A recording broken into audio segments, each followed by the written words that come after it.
before I move on, why don't I let you watch the bit of DVD on skeptic hyperbolis, just like 10 minutes for the break.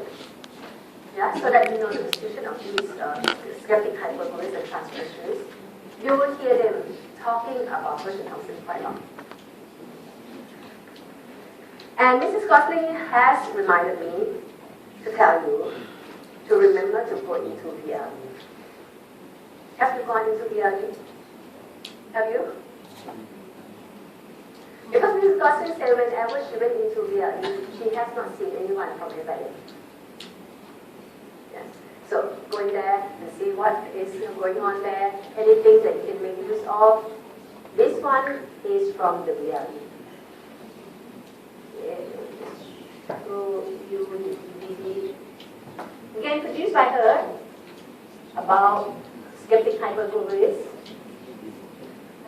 One of the things we need to think about as well is that sociologists view globalization very differently.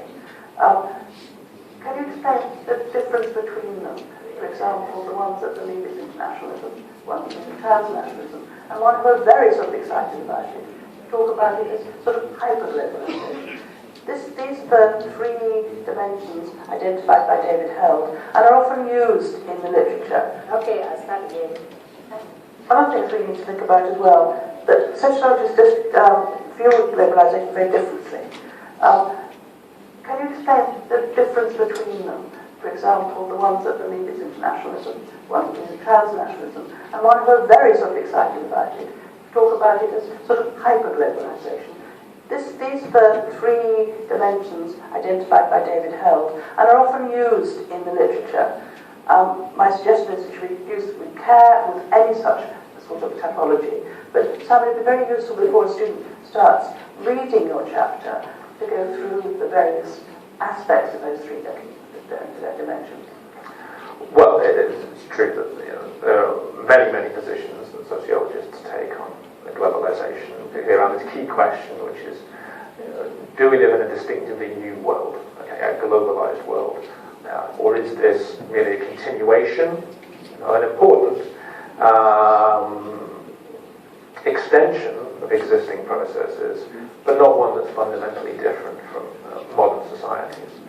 So on the one hand, we have people who are identified by David Held as hyper-globalists, people like Omai, a Japanese business guru whose work has concentrated on this notion of this borderless world, in which he argues that increasingly goods are able to transverse across state borders, bringing with us new expectations, consumer lifestyle, new technologies, facilitate transfer of information from one society to another.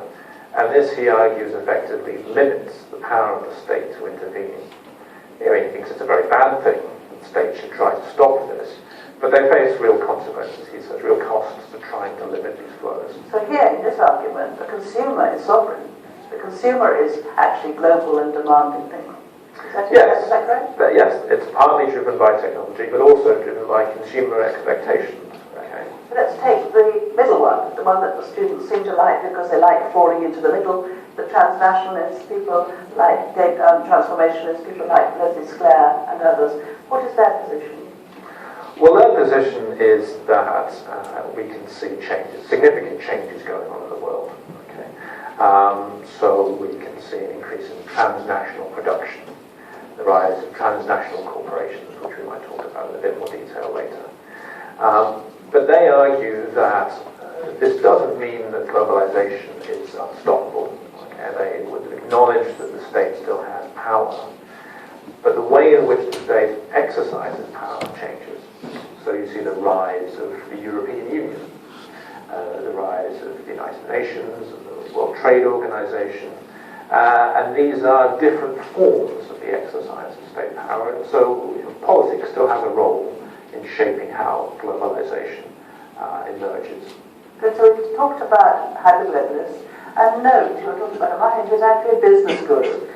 Students, it's perfectly acceptable to use other material from sociology in this particular section, because as with so much, sociology is being used by other social scientists and borrows from other social sciences. So it's perfectly acceptable to do this in your writing and your reading. The third one, or the first one, wants to say that globalization is simply internationalism, are often called skeptics, and they say globalization is a myth. Can you explain two things? The idea of myth in sociology, what does it mean when we say globalization is a myth? A bit like Father Christmas or a bit like the Tooth Fairy. Can you explain a little bit about the myth and then explain a little bit about their position? Well, the way in which the skeptics use this idea that globalization is a myth is to suggest, firstly, simply that it's untrue, okay, that we haven't seen this radical break with modern industrialized society, that claims about trade and investment, communications and politics and so on are overblown, really, and overstated. And the second claim really there is that the idea of globalization serves a kind of political purpose, okay? The notion that globalization is here and there's nothing we can do about it serves to support some political groups by simply having us believe that there's no choice but to accept the policies of free trade and so on. So the idea of ideology is coming here a bit. Globalization is used as an ideology to prevent people understanding or questioning the situation. So it's no surprise really that you're to remember that many of these were Marxists. The people that you heard about in chapter 4, a lot of them are Marxists because their idea is internationalism. Marx talked about workers of the world unite as an international process. Is that true, or do you think you have some skeptics that have a different perspective? Well, I think the skeptic position encompasses a range of people with different political views.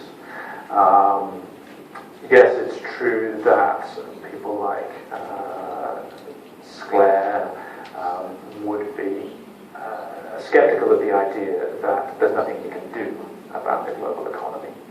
But he himself would claim still that much of the economy is now transnational, and lots of new political actors have emerged that are transnational, particularly, he says, this transnational political class or capitalist class.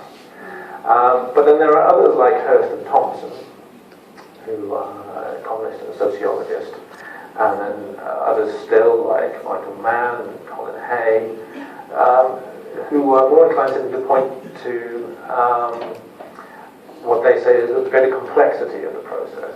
Okay, so they might say, well, actually, it's much more driven by politics and deliberate attempts by governments to deregulate the global economy.